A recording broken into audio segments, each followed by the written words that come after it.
జై శ్రీరామ్. 2022 నుంచి 2025 జూన్ వరకు మొత్తం 17 ప్రెడిక్షన్స్ అనేవి ప్రూవెన్ అయ్యాయి. ఆ 17 ప్రెడిక్షన్స్ అనేవి కింద డిస్క్రిప్షన్లో లింక్స్ ఇవ్వడం జరుగుతోంది.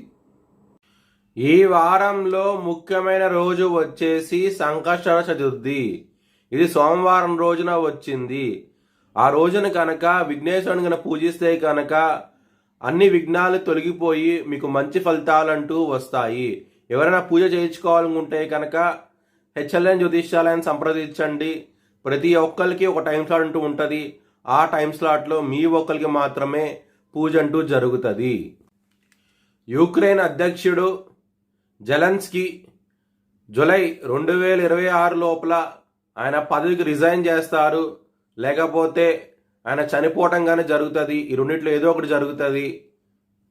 కన్యారాశికి అధిపతి బుధుడు. కన్యారాశిలో హస్త 4 పాదాలు, చిత్త 1-2 పాదాలు, ఉత్తర 2, 3, 4 పాదాలు ఉంటాయి. ఈ నక్షత్రం వాళ్ళందరికీ నేను చెప్పే వార ఫలితాలు వర్తిస్తాయి. ఈ వారంలో శని వక్రించబోతున్నారు మీ సప్తమ స్థానంలో.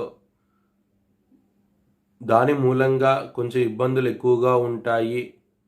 ముఖ్యంగా మ్యారేజ్ పరంగా ఇబ్బందులు ఎక్కువగా ఉంటాయి.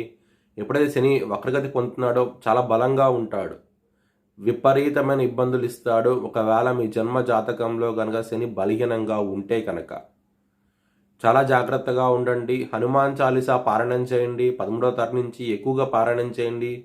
మ్యారేజ్ సమస్యలు అనేవి ఉన్నాయి, చాలా జాగ్రత్తగా ఉండండి. కెరియర్ పరంగా మాత్రం ఎక్సలెంట్ డెవలప్మెంట్స్ అంటూ ఉంటాయి. కెరియర్లో ఎక్స్పాన్షన్ అంటూ చేయగలుగుతారు.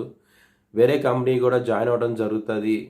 ఉన్న జాబ్లో ప్రమోషన్స్ వచ్చే అవకాశం ఎక్కువగా ఉన్నది. చాలా చాలా ఆనందంగా ఉంటారు. ఎవరైనా సరే విదేశాలు వెళ్ళాలనుకుంటే కనుక ఈ వారం అనేది అంత అనుకూలంగా అయితే లేదు. మీకు కొంచెం జాగ్రత్తగా ఉండండి. ఇక్కడ 12వ స్థానం అధిపతి అయిన సూర్యుడు లాభస్థానంలో ఉన్నారు. మరి లగ్నాధిపతి అయిన బుధుడు తన శత్రుక్షేత్రమైన కర్కాట రాశిలో ఉన్నారు. ఆయన అంతగా అనుకూలించడు కర్కాట రాశిలో, కానీ వక్రించి ఉన్నాడు. దాని మూలంగా మీకు మంచి ఫలితాలంటూ ఇస్తారు. బుధుడు అలాగే సూర్యుడు లాభస్థానంలో ఉన్నారు. వక్రించిన బుధుడు కాబట్టి మంచి ఫలితాలంటూ ఇస్తారు. ముఖ్యంగా బిజినెస్ పరంగా మంచి డెవలప్మెంట్స్ అంటూ ఉంటాయి. జీరో నుంచి హీరో అయ్యే అవకాశం ఎక్కువగా బిజినెస్ పరంగా చాలా చాలా ఆనందంగా ఉంటారు. మీ భవిష్యత్ వివరాల కోసమై హెచ్ఎల్ఎన్ జ్యోతిష్యాలయాన్ని సంప్రదించండి.